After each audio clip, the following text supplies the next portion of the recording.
Bonjour à tous, merci de regarder cette vidéo. Je suis avec Modeste Doucou. Bonjour Modeste, Bonsoir. ça va?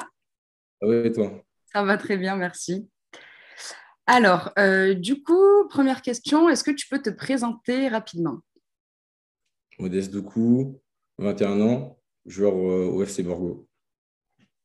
Ok, on pouvait pas faire plus bref.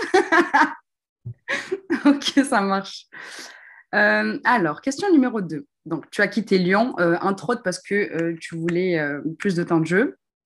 Pareil quand tu as quitté Rotterdam, parce que du coup, j'ai regardé un peu ta carrière, je sais que tu es passé par Rotterdam aussi. Pour l'instant, sur ce début de saison, tu as 70% de temps joué.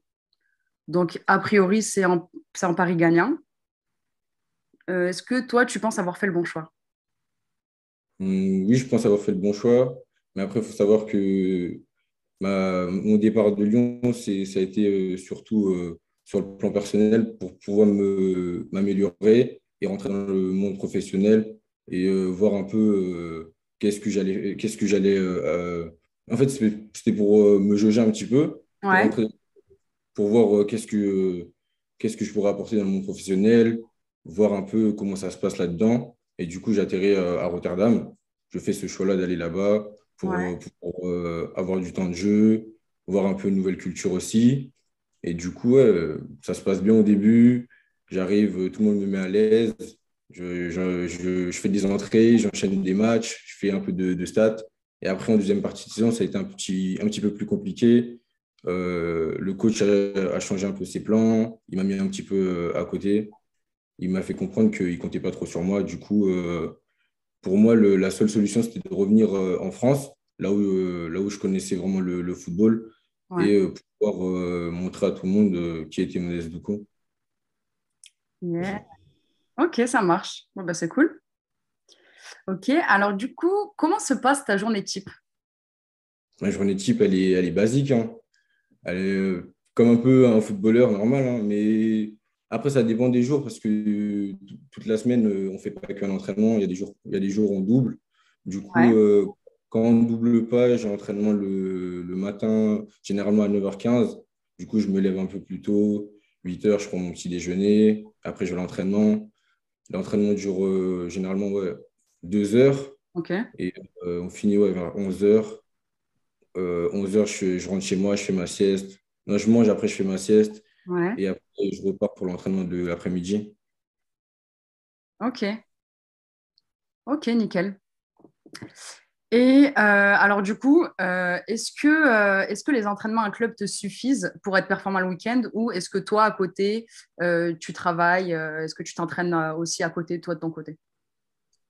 Bah, déjà, depuis plus petit, j'essaie de me mettre un petit rythme de travail à côté de mes entraînements en club. Ouais, Du coup, j'ai essayé de garder ça. J'ai commencé, je pense, à l'âge de 13 ans. Et du coup, j'ai essayé de garder ça jusqu'à à présent. Et oui, après mes entraînements au FC Borgo, j'ai une petite séance de complément le soir. ok. Et du coup, c'est plus basé sur un peu de cardio, physique. Et ouais, ça m'aide un peu le week-end aussi parce que je pense que j'en ai besoin. J'en ai besoin parce que on connaît le championnat national, c'est un championnat très physique où il y a de l'intensité. Et du coup, oui, je me dois de faire quelques compléments à côté. Ok, d'accord. Du coup, au niveau de ta nutrition, tu as des aliments interdits, comment ça se passe? Non, j'ai pas forcément d'aliments interdits, mais je sais que je peux pas abuser de certaines choses. Et je regarde, oui, j'ai un regard très pointilleux sur ça. Et j'essaie d'avoir un régime d'un sportif de base. Ouais. Avoir plus de féculents, manger des légumes. C'est des phrases bateau, mais c'est la réalité. Ouais. Et ce régime alimentaire, c'est tous les jours, tu déroges pas, quoi. Non, je ne vais pas dire tous les jours, ça serait le mensonge.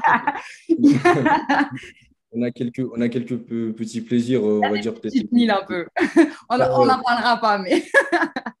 peut-être le week-end un petit peu, mais ouais, non, sinon on essaie de garder ça tous les jours, hein. Ouais, d'être irréprochable là-dessus. Ok, d'accord, je comprends.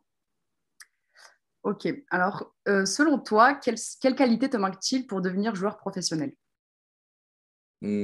Bah, si je reviens un peu dans mon parcours lyonnais, ce qui m'a manqué un peu, je vais dire, pour passer ce cap-là, être joueur à l'Olympique Lyonnais, joueur professionnel à l'Olympique Lyonnais, je pense que ça va être plus statistiquement, parce qu'il me manquait un peu de statistiques en réserve, ou même au niveau de moi personnellement, fallait que je me montre un peu plus, être plus un leader, Ouais, euh, montrer que sur le terrain, je peux apporter à l'équipe en sachant que tout le monde le sait, mais il faut que je le montre.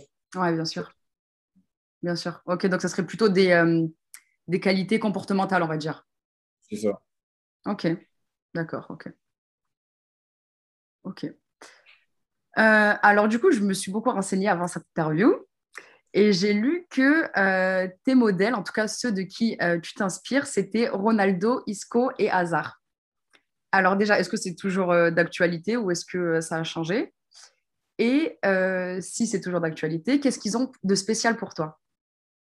Non, non, ça n'a pas changé parce que c'est des joueurs que je regarde depuis même mes 13 ans. Du coup, ouais, je les suis toujours. Et c'est des très grands joueurs aussi. Du coup, je ne peux pas changer du jour au lendemain. Mais c'est vrai qu'il y a des nouveaux joueurs, des jeunes joueurs qui arrivent aussi, qui forcément, je regarde aussi. Mais ces trois joueurs-là, c'est vraiment, par exemple, Ronaldo, on va dire pour moi, c'est le summum du football. Ouais, Euh, au niveau du travail, de ce qu'il a acquis dans le football, ce qu'il a montré, ses ballons d'or, on peut rien dire. Et les deux autres, Isco et Hazard, c'est plus parce que je suis un passionné de football. J'aime tout ce qui est tout ce qui est beau jeu. Et du coup, ces deux joueurs, comment dire, ils décrivent très bien le football. C'est des joueurs créatifs, mm. qui aiment avoir le ballon, qui créent du danger. Et ça, j'aime ça. Ok, ok, d'accord. Euh, Quel est le club de tes rêves? Si un jour on te dit, allez, hop, tu choisis carte blanche, tu signes où? Je signe où? Une très belle question. Après, moi, comme je t'ai dit, hein, je suis un passionné de football. Du coup, je regarde beaucoup de clubs, énormément de clubs Ouais, et énormément de championnats aussi. Il y a certains championnats qui m'attirent plus, ouais, forcément, comme le championnat espagnol, ou ok. même anglais, ou allemand. Ah là, tu Mais, parles à une grande fan de Première Ligue, là. ah bon? Ah ouais. Ah ouais, bah, tu me dirais quel est ton meilleur club? Moi, je suis une Gunners de ouf. Ah, je te suis pas, hein, je te suis pas trop, hein. C'est quoi? Ouais. C'est un problème générationnel, t'es trop jeune, toi. Ah ouais? Toi, T'as tu pas étais dans connu la l'époque belle de époque. Thierry Henry. Toi, c'était Thierry Henry et tout ça. Exactement. Ah, je comprends, je comprends. Non, moi, c'est plus le nouveau City, Pep Guardiola, tu vois. Et même, ouais, en Espagne, des clubs, on connaît hein, les deux grands d'Espagne, le Barça, le Real. Mais ouais, à choisir, franchement, je te dirais plus le Real parce qu'il y a plus de joueurs qui m'ont fait vibrer, qui sont passés par Ouais. là, tu vois. Et du coup, ouais, non, je dirais le Real. Ok, d'accord. C'est cool. Euh, alors, si un jour tu es amené à jouer en sélection nationale, parce que je crois que tu as la double nationalité, française-congolaise. Donc, si un jour tu es amené à jouer en équipe nationale, tu es plutôt France ou plutôt Congo? Ça, c'est une bonne question aussi. Mais après, je ne pense pas que je puisse répondre à cette question parce que moi, je suis dans l'optique de revenir, rebondir, trouver un bon projet et pouvoir me lancer dans le monde professionnel. Et après, je pense que là, je pourrais avoir cette réflexion de choisir entre le Congo et la France. Tu Ok, vois. ok. En tout cas, ton cœur est divisé. C'est ça, parce que je suis né au Congo et j'ai vécu en France. J'ai grandi en France. Du coup, Je comprends, c'est comme un peu tous les cinquante binationaux. 50. On t'a pas demandé de choisir, c'était juste par curiosité. Ok, il n'y a pas de souci. Alors, du coup, comme on l'évoquait tout à l'heure, donc tu as été formé à Lyon. Donc, C'est ça. forcément, on pense à des grands noms du foot qui sont passés par là. Ludovic Giuli, que j'aime trop, Samuel Umtiti, enfin bref, des tonnes. Et bah forcément, en ce moment, avec l'actualité, on pense particulièrement à Benzema, qui vient de recevoir son ballon d'or. Donc, du coup, ma question, c'est à ton âge, est-ce qu'on se projette sur ce genre de trophée ou est-ce que c'est un peu trop prématuré?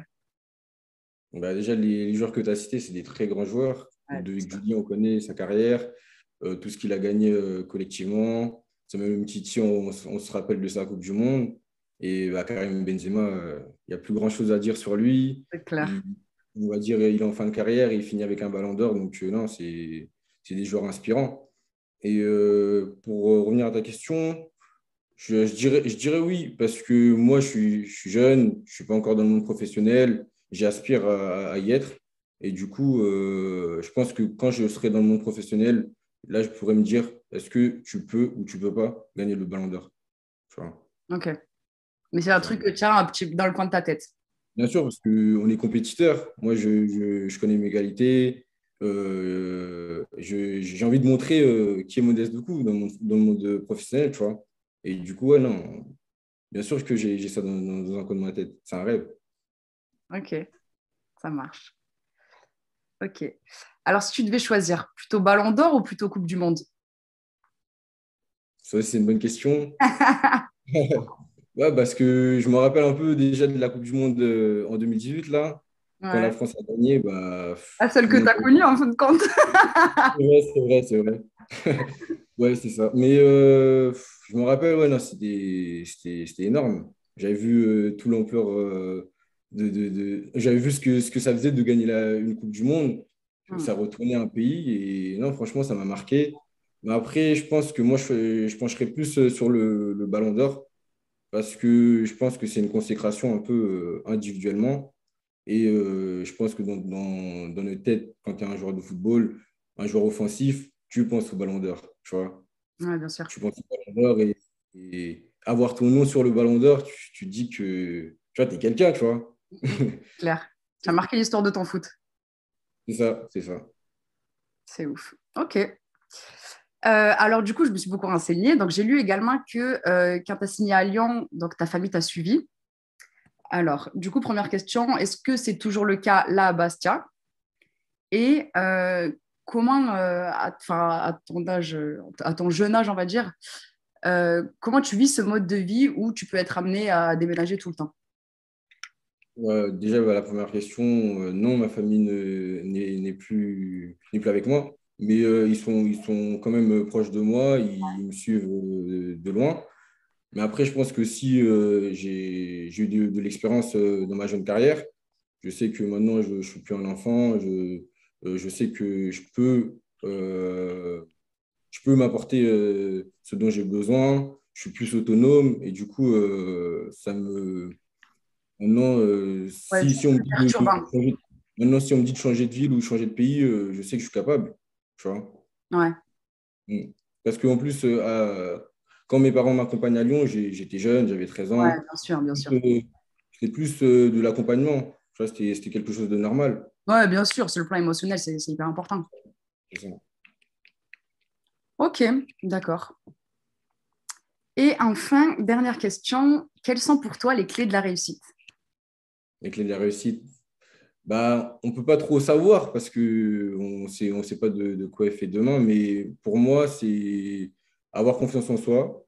Ça, c'est Ouais. primordial parce qu'il faut avoir confiance en ses qualités, se connaître soi-même et avoir une persévérance aussi Hmm. et avoir le goût du travail, de l'effort et ne rien lâcher pour pouvoir atteindre ses objectifs. Ok. Voilà, voilà pour moi, c'est ces quatre qualités que tu dois avoir Hmm. pour réussir. Ok, d'accord, je comprends. Ok, nickel. Eh ben, merci beaucoup, Modeste. Merci à toi. Merci pour le temps que tu nous as accordé. Et puis, bah, merci pour tous ceux qui ont regardé la vidéo. N'hésitez pas à liker et à vous abonner à la page. Voilà, merci beaucoup.